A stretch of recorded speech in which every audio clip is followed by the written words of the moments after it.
इस पूरे मामले में हुआ है? देखिए जी, एक ECIR नंबर 19 है 2023 की, जो 23 सितंबर 2023 को ईडी ने लिखी थी। तो उसमें सुरेंद्र पवार जी को कल रात 2 बजे अरेस्ट करके आज यहाँ पेश किया है। ईडी का कहना ये है अपना रिमांड में कि 8 FIR सन 2022 से लेकर 2023 तक रजिस्टर करी थी यमुनानगर में अवैध माइनिंग के रूप में। उसमें ओम गुरु स्क्रीनिंग प्लांट और कुछ और स्क्रीनिंग प्लांट थे, उनका नाम था। तो उसके बाद उन्होंने क्या करा, दिलबाग सिंह जी जो पूर्व विधायक हैं, कुलविंदर सिंह जी और अन्य को गिरफ्तार कर लिया था ECIR नंबर 19 में। और फिर उन्होंने क्या करा, एक FIR और दर्ज करी, FIR नंबर 21, वो दर्ज करी 19 जनवरी 2024 को। और पंजाब और हरियाणा हाई कोर्ट में जब दिलबाग सिंह जी ने अपना अरेस्ट को चैलेंज किया था कि भी मुझे इलीगली अरेस्ट किया है, पंजाब हरियाणा हाई कोर्ट ने उनको रिलीफ दिया और जो उनका जो इलीगल अरेस्ट किया था ईडी ने, उनके फेवर में डिसीजन दिया कि भी उनका अरेस्ट टोटली इलीगल था। और कॉन्सिक्वेंटली जो उनके रिमांड वगैरह थे वो भी अवैध थे, वो भी क्वैश कर दिए थे, उनके जो रिमांड्स वगैरह के ऑर्डर किए थे।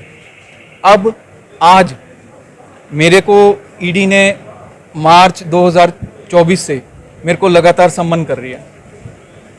मैं उनके पास पेश हो रहा हूँ, मेरे स्टेटमेंट लिखे जा रहे हैं। जो जो डॉक्यूमेंट्स ईडी ने मेरे से मांगे मैंने उनको दिए, वो डॉक्यूमेंट सारे ईडी के कब्जे में हैं। ईडी का कहना ये है कि मैं 8 या 9% मैंने 2019 में जो अपना MLA में बतौर एफिडेविट दिया था, मैं 9% शेयर होल्डर हूँ एक कंपनी में, DSIPL नाम की कंपनी है, उसमें मेरा 9% शेयर है और वो मनी लॉन्ड्रिंग करती थी। लेकिन हमने अपने जवाब में उनके बिहाफ पे कोर्ट को ये बताया कि मैं 2013 में इस कंपनी की डायरेक्टरशिप छोड़ चुका हूँ। जिन जिन कंपनीज़ का इन्होंने हवाला दिया, DSIPL, Mubarakpur royalty, Delhi royalty, मैं उन किसी भी कंपनी में डायरेक्टर नहीं हूँ। मैं बतौर शेयर होल्डर हूँ, जो कि 9% शेयर होल्डिंग मैंने खुद अपने एफिडेविट में इलेक्शन कमीशन को दिया था जब मैंने अपना नॉमिनेशन फॉर्म भरा था। तो मैं इस केस में मेरे को क्यों मुल्ज़म बनाया जा रहा है? और रही बात किसी को अक्यूज बनाने की, कंपनी को बनाओ, लॉ में दिया है मनी लॉन्ड्रिंग एक्ट में, आप कंपनी को बनाओ, कंपनी के डायरेक्टर्स को बनाओ। I am not signatory to any document, मैं कोई डिसीजन नहीं ले सकता। और फॉर बतौर एग्जांपल, शेयर मार्केट में रोज़ लोग शेयर्स खरीद रहे हैं, किसी कंपनी पे अगर ईडी की रेड हो जाती है या वो मनी लॉन्ड्रिंग कर रही है, तो क्या शेयर होल्डर्स रिस्पॉन्सिबल हैं? ये सब तथ्य हमने कोर्ट को बताए और कोर्ट को ये भी कहा कि भी मुझे कल सुबह 11 बजे ईडी ऑफिस में बुलाया था, मेरे से पूछताछ करते रहे और रात को ही 2 बजे क्यों मुझे अरेस्ट किया। दूसरा पॉइंट आया था एक जुरिस्डिक्शन का।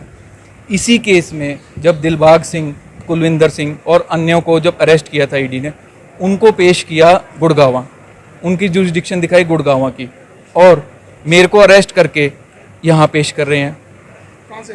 गुड़गांवा बुलाया हुआ था ऑफिस में, वहीं पे मैं पेश हो रहा था, वहीं पे अपना स्टेटमेंट रिकॉर्ड करा रहा था। मुझे वहाँ अरेस्ट करके मेरे को यहाँ पे पेश करते हैं। जबकि अगर आप किसी केस में 2 या 3 मुलज़म को अरेस्ट कर चुके हो और आपने उनके रिमांड जो हैं गुड़गांवा कोर्ट से मांगे, तो आप गुड़गांवा कोर्ट से मांगिए।